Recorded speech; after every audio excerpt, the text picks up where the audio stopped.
Howdy everyone, thanks for tuning in to this video. This is a video review of the Inova X1 AA battery flashlight that you see here. Okay, so I normally don't like to show packaging materials when I do video reviews, but in this case I want to make a point that this is the version 2 of this flashlight, and you can note that because there's no 2-watt specification on the front here of the packaging.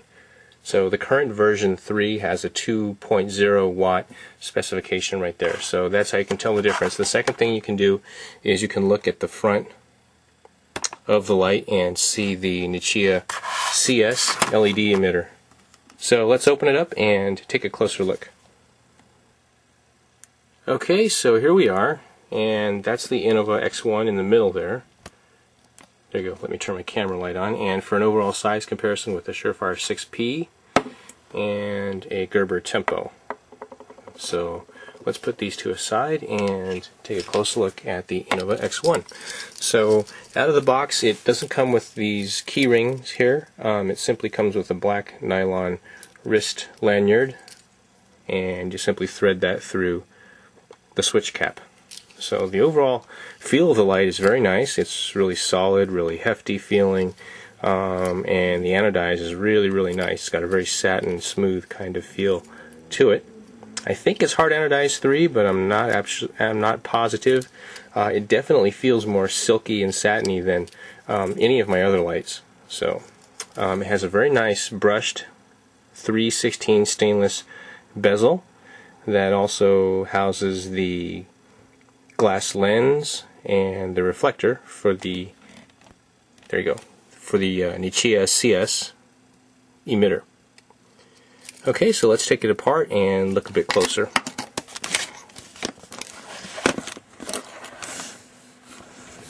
Okay, so let's take the cap off and show you guys the threads. Threads are cut very cleanly, and they're very smooth and very precise.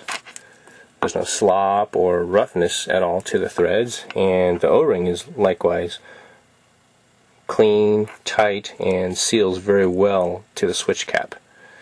And here's the switch cap. The switch cap has a rubber forward momentary switch on it that I don't normally use. It's kind of hard to push, and a light this small and this slippery, it's actually kind of difficult to use, but it's there if you want to use it.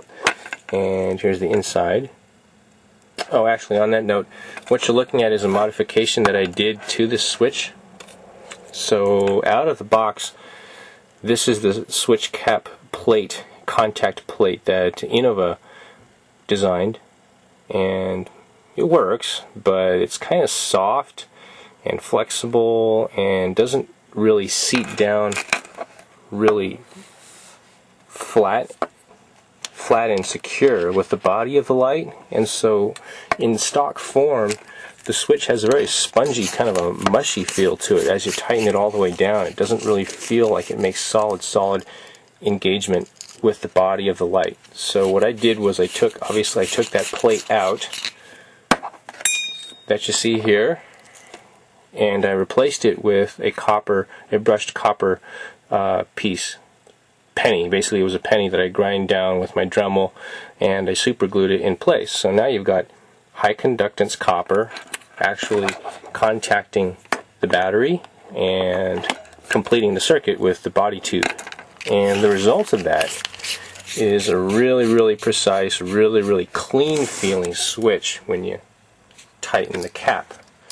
It's got a very hard and very firm feel to it, very precise on and off. So I really like the feel of it much better, and also as a nice addition, it makes the tactical switch a little bit easier to use. Again, same improvements in terms of feel for the momentary tactical switch. Okay, so again, it is a Nichia CS LED emitter. So this isn't the brightest emitter around. It's about 10 lumens, and it's a very floody and a very open type of beam pattern. So on that note, let's go over to the white wall and do some beam shots. And there is the output from the Inova X1 version 2.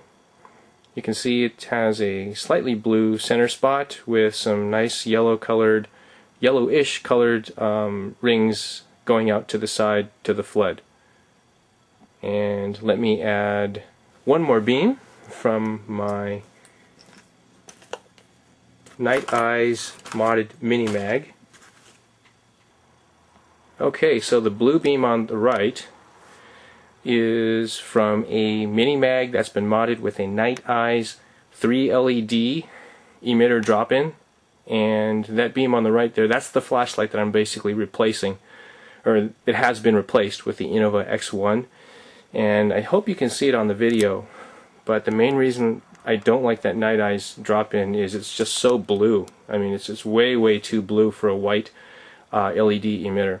And even the Nichia CS from the Inova X1, which has a blue tint already to it, appears to be, even on this video, much whiter in tint. So they have similar outputs, around 10, maybe 11 lumens, I think, around there. So the Inova X1 obviously is a lot smaller, and it only uses one AA battery, and it'll run for about the same amount of time as the Night Eyes drop-in. So pretty good flashlight altogether. So let's pause here and show you one more light beam. Okay, the light beam there on the right is from my Gerber Tempo, which is a little bit dimmer. It's about 7 lumens, I believe, similar to an ARC AAA from what I understand, and it's got doesn't have quite as many rings out to the side flood, but that's because it doesn't have a reflector behind the emitter. It's also a Nichia CS, but the reflective surface behind the Nichia is like a dull gray, olive drab color. Okay, so let's go outside now and do some outdoor beam shots. I'm out at my favorite park, and there's no moonlight, there's no stars, or very few anyways, and even though I'm in a suburban city, it's really dark out here. So I'm going to turn on the Inova X1 and show you guys what that looks like. Okay, and there you go. So there's my backpack sitting there on the bench, as you can see. So I'm just basically standing right above my backpack. There's my feet, of course, the ground in front of me, and my camera just isn't really sensitive enough to pick up the 10 lumens from this light. But it is about 10 lumens of floody output, and it's pretty good for low light conditions when you don't want to blind yourself, you know, at night and that kind of thing, when your eyes are dilated for nighttime visibility. So I'm going to take a step back a bit from my backpack and the bench. So I'm about, I don't know, 5 feet or so from that. And again, it's much brighter than what you actually see there, so keep that in mind. Okay, so stepping back about seven feet back now. So, and just to throw an overall comparison out there, I'm going to use my Gerber Tempo and just go back and forth a little bit. Okay, so there's the light from my Gerber Tempo, again shining at my backpack about 2 or 3 feet away.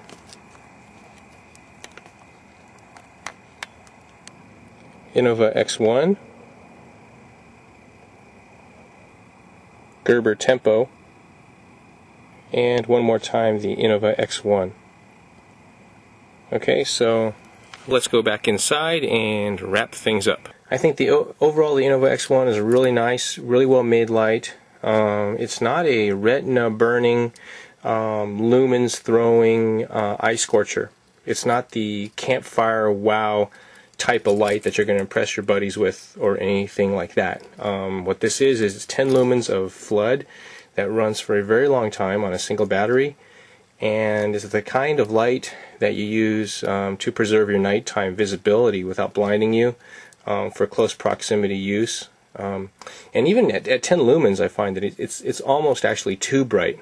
And so actually a lot of times what I do is I take a piece of Scotch tape and put it on top of the glass lens to help diffuse the beam and soak up a few lumens as well. So it's great for that. I mean, think again, Gerber Infinity Ultra, Phoenix E01, that type of light is perfectly in tune with what the Inova X1 really is. So it's made in USA, if that matters to you. Personally, it doesn't really matter to me. My opinion is quality can be built in to a product from any country, really, if the designer and the manufacturer take the time, which clearly they do for this light. So anyhow, thanks for taking the time again, and this has been a web video review of the Inova X1.